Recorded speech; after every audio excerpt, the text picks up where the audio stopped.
许氏自杀时已身怀有孕。对啊，就是不知道这兄妹俩得吵成什么样，才会让一个孕妇不管不顾撞墙自尽，一尸两命啊！这案卷记录怎么如此粗糙？许氏贵名是什么？夫家是谁？当日他与他兄长许增芳为何争吵？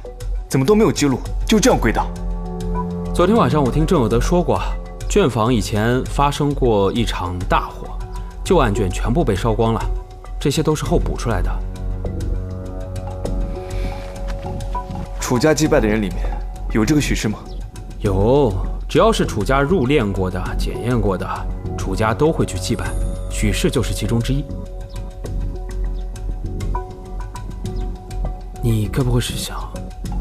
你们二人先回县衙吧。哦。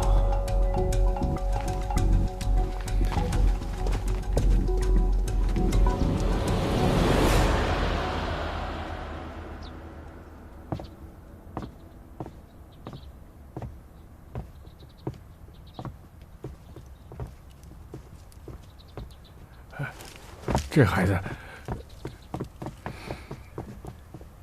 打扰片刻，有件事想请教一二。大人无礼请。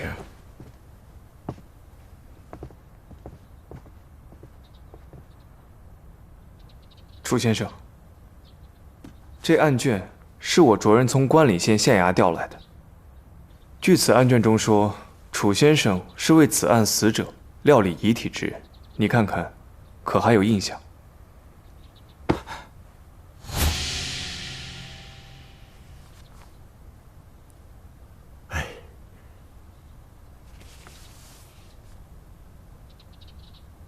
如何？哦，记得。此案卷语言不详，还请楚先生仔细回忆一下当日之事。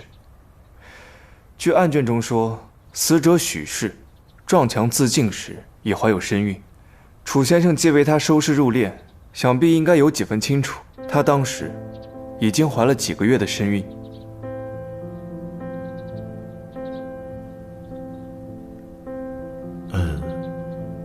记得她有8个多月，差不多9个月的身孕了。也就是说，快足月了。是。问这干什么？这人死了都这么多年了。楚河，许氏确实已经死了多年，那她腹中的胎儿呢？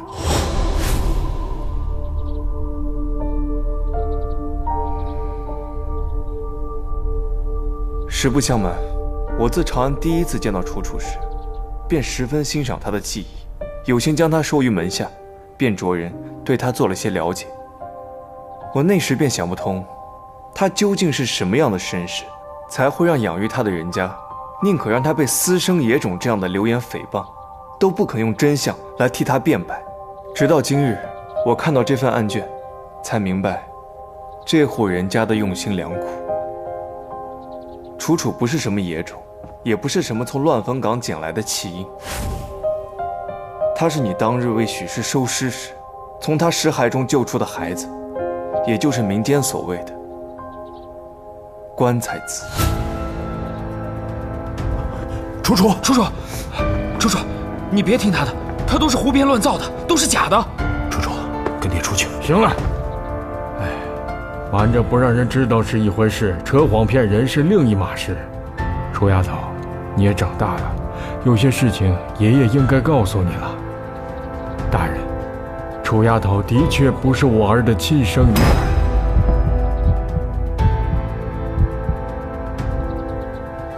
但她是我儿亲手救回来的。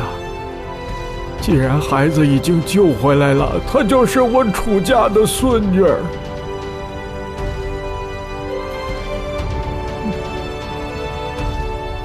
爹，这事儿是我干的，还是我说吧。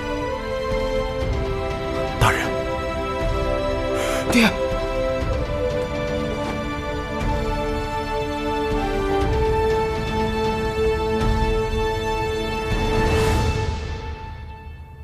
正月初9那晚，县衙突然来人，让我去许家收尸。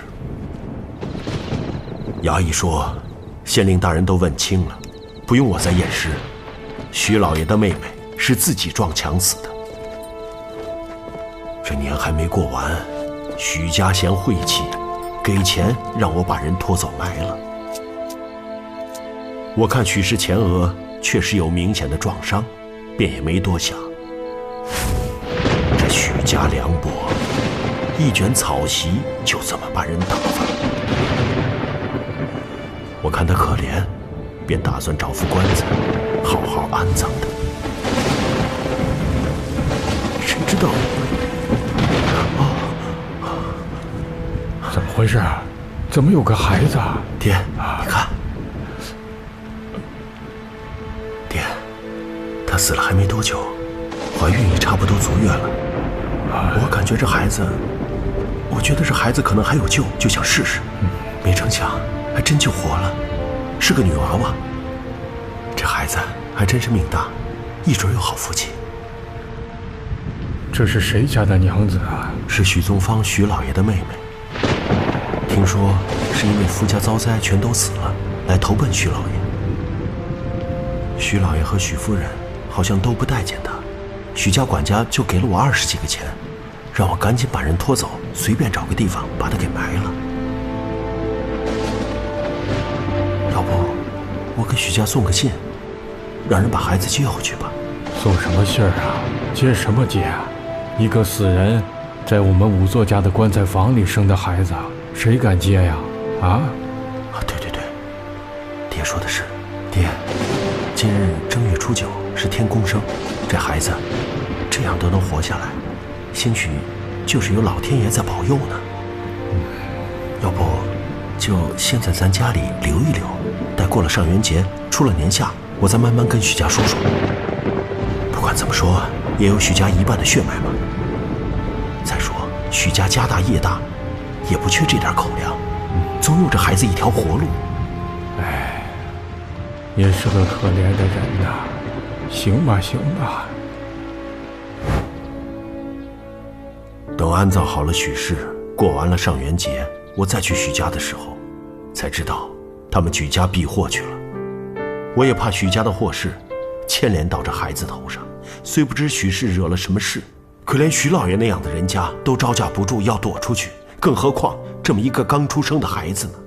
所以我就没敢把这事儿说出去。不管怎么样，孩子是无辜的，所以我就把她收养成自家的女儿。这些年外面说啥的都有，说楚丫头是我跟人鬼混私生的，又说楚丫头是我在乱坟岗上捡的。但是就像大人您说的，不管怎么说，总比让人知道她是从死人肚子里生出来的棺材子强啊。大人，这许氏已经死了，这世上就没有这个人了。楚丫头是许氏死了之后才出生的，这事跟她没有关系啊。大人，老先生，不可！你要治我们楚家瞒报的罪，我们楚家都认。但许氏和许家干了些什么，与楚丫头半点关系都没有。你千万不要怪罪到楚丫头的头上啊！坠子，受的那个坠子，不是楚家的错，都是我的错。你别怪他们，你让我生事，要治楚家的罪，不就是想知道石头坠子的事吗？你想知道什么，全部都冲着我来。但是我求求你，不要治楚家的罪，我求求你。这就是你说的相信，我求求你，你就是这么相信我的。求求你。